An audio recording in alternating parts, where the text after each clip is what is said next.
안녕하세요. 아이디어 컨설팅 연구소 아이디어 컨설턴트 유상석입니다. 아이디어 365 코너고요. 네. 아이디어 365 코너에서 오늘 이야기할 것은 모기로 모기를 죽이는 기술 나노 슈즈에 대해서 이야기를 하려고 합니다.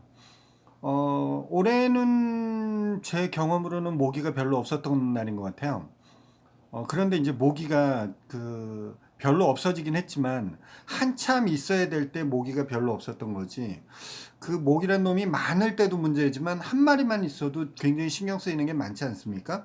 한 마리가 꼭 잡으면 윙윙거리면서 날아다니는데 불만 켜면 안 보이잖아요. 요즘 모기들은 무슨 특공 기술을 배워갖고 나오는 것 같아요.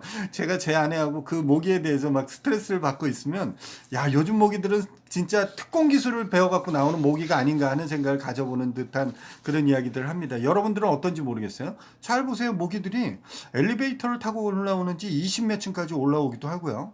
그 다음에 모기들이 숨는 기술이 굉장히 탁월해져서 일반 예전 같은 데는 화이트 같은 데 이 하얀 바탕 같은 데 주로 많이 있었잖아요. 여러분들 집에서도 보면 그렇잖아요. 그런데 요즘은 모기 찾기 굉장히 힘듭니다. 그런데 제가 실제로 모기를 잡아봤던 사례로 보면 모서리 같은 데 있죠. 가구 같은 데 이런 모서리에 그 모서리 같은 데 앉아 있는 경우들이 있어요. 보면 찾기 굉장히 어렵습니다. 진짜 희한할 정도로 무슨 요즘 모기들은 뭔가 배워갖고 나오는 것 같아요. 굉장히 뭐 프로페셔널하게 바뀌는 것 같아요. 근데 이 모기를 이야기할 때 잘 사는 나라에서도 모기가 걱정이 되지만 사실은 아프리카나 동남아시아 같은 데 모기들이 많이 있죠. 습한 나라들에 이 모기들이 많이 서식을 하는데 이 모기가 주체가 돼서 결론은 어떤 댕기열이라든지 말라리아라든지 이런 병원균을 옮기면서 질병을 일으키는 어떤 매개체 역할을 하는 게 문제이지 않습니까? 사실 우리나라 같은 경우에도 매년 모기가 나올 때 되면 일본 내염 모기, 그래서 내염 모기에 대해서 그걸 방지하기 위해서 아이들 같은 경우나 어른들도 마찬가지지만 노인들이나 이런 게 내용모기 예방주사도 접종하고 그렇잖아요. 그걸 매년 왜 하겠습니까? 매년 한다는 것은 일본 내염모기라는 것이 결론 질병을 일으킬 수 있는 매개체 역할을 한다는 거죠. 그러면 그것을 없애려면 제일 먼저 해야 될 게 그 해충을 없애는 박멸을 해야 되는 거죠. 박멸. 그렇죠? 그 해충을 죽여야 돼요. 그래서 매번 우리나라에서도 보면 모기가 많은데 개울 같은데 막 이런데 막 그 뭐라 그러죠? 막 그 연기 잔뜩 나오는 그 살충제 잔뜩 죄송합니다. 제 방송 보시는 분들 아시죠? 이거 그 커트 안 합니다. 커트 안 하니까 그냥 자연 리얼로 나가니까 너무 나쁘게 생각하지 마십시오.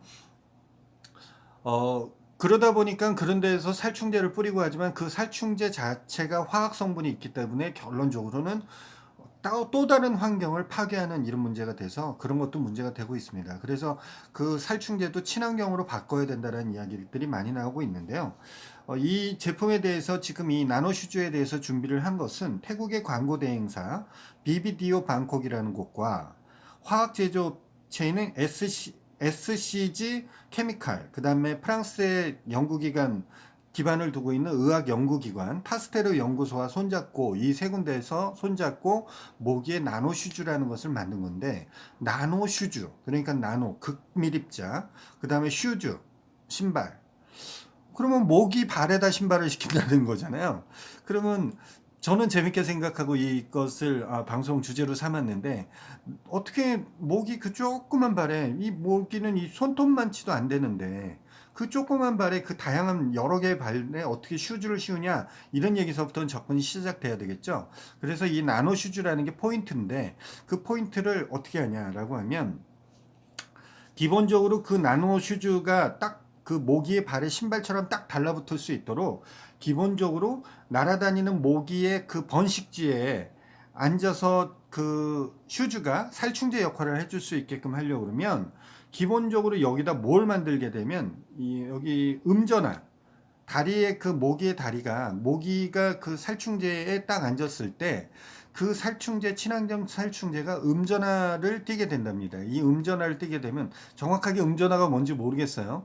근데 뭐 일종의 그것이 꼭 뭔가 탁 갖다 대면 탁 달라붙는 것 같은, 쉽게 붙게끔 하는 어떤 성질인 것 같아요. 그래서 이 화학물, 이 천연 살충제는 음전화를 띠게 돼서 모기가 이 살충제에 앉게 되면 그 모기의 발에 그 음전화를 이용해서 그 나노 슈즈가 신발이 더 씌워지는 형태로 이루어져 있는 거고요. 이 신발이 더 씌워진 상태에서 몸하고 날개 부분은 뭔가 묻어 있는 게 아니잖아요. 기존의 살충제들은 온 전신에 뿌려지는 거지 않습니까? 그렇죠? 분사 형식으로 돼 있으니까. 근데 이거는 살충제에 모기가 좋아할 습성 같은 데에 살충제를 깔아 놓게 되면 모기가 거기 자연스럽게 앉았을 때 나노 슈즈, 음전화를 이용한 나노 슈즈가 신겨지고 그 신은 모기가 자기의 번식지로 갔을 때 그 번식지에 가서 거기도 물이겠죠. 모기들은 물에다가 새끼를 낳거나 이러잖아요. 그러니까 모기가 물에 앉았을 때 그 슈즈에 신었던 그 살충제 성분이 물에 녹아내려가는 거죠. 녹아내려가서 그 밑에 있는 알이라든지 이것을 부화하지 못하게 막아버리는 거죠. 결론적으로 새로운 알이 만들어지지 못한다면 새로운 모기가 안 생성되는 거기 때문에 그런 식으로 이루어진다는 얘기입니다. 이해하시겠습니까? 재밌는 발상 같지 않아요? 모기한테 신발을 시킨다는 발상도 그렇고 신발을 어떻게 시키지라고 하는 연구를 앞에 얘기한 대로 파스테로 연구소라든지 SCG 케미칼이라든지 그다음에 BBDO 뱅콕이라든지 이런 회사에서 그걸 생각하고 아이디어를 짜냈을 거 아닙니까? 그렇죠? 모기를 잡기 위해서. 모기는 왜 잡아요? 병원균의 그걸 매개체가 되는 뭐 댕기열이나 말라리아를 줄이기 위해서. 댕기열이 생기면 태국에 여행 갈 사람도 여행주의보가 생기잖아요. 그거로 인해서 모기가 발생시키는 어떤 경제적 손실은 태국 입장에서 보면 큰 거죠. 그 다음에 그 자국 내에 있는 사람들이 어떤 질병에 걸려갖고 하게 된다면 그것도 경제적인 손실이 큰 거고요.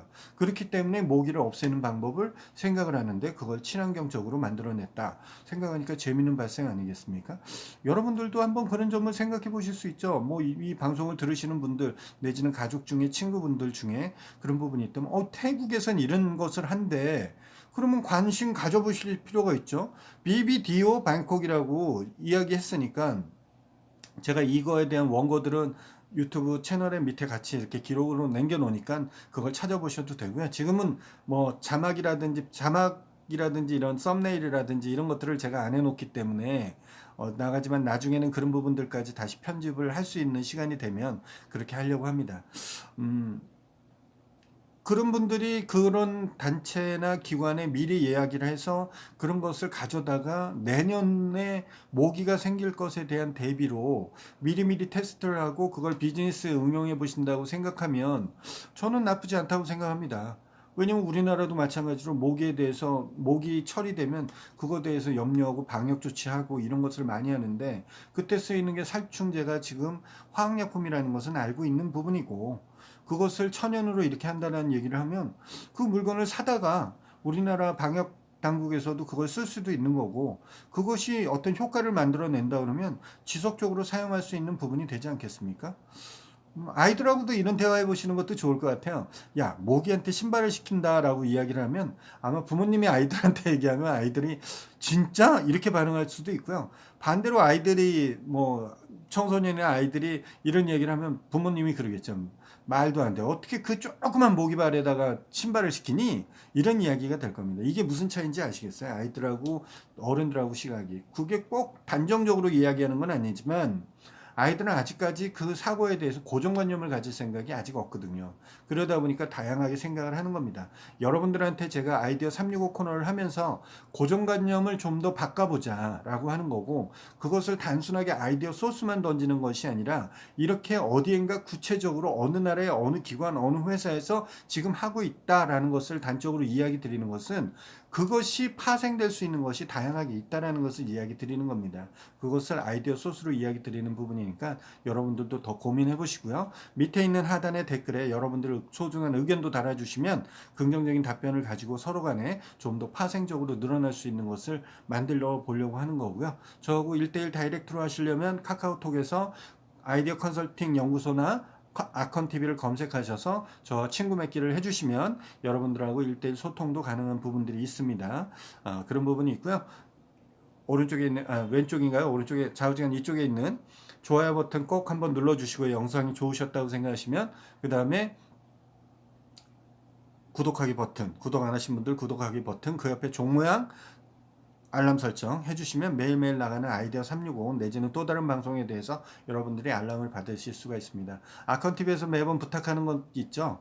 여러분들이 이 정보가 좋았다고 생각하시면 사랑하는 가족들과라든지 친구분들하고 서로 나눠서 이런 것에 대해서 이렇게 이야기하시는 뭐 정치 얘기도 좋고 축구 얘기도 좋고 다 이야기가 좋겠지만 야 이런 것도 있더라 이런 것도 있는데 한번 너 이런 거 들어봤어? 이런 거에 또 다른 생각이 어떨까 한번 하면서 그냥 커피 마시면서 조용히 얘기할 수 있는 그런 아이디어 소스가 됐으면 하는 바람이 이 아이디어 컨설턴트인 유상석이가 바라는 바람입니다.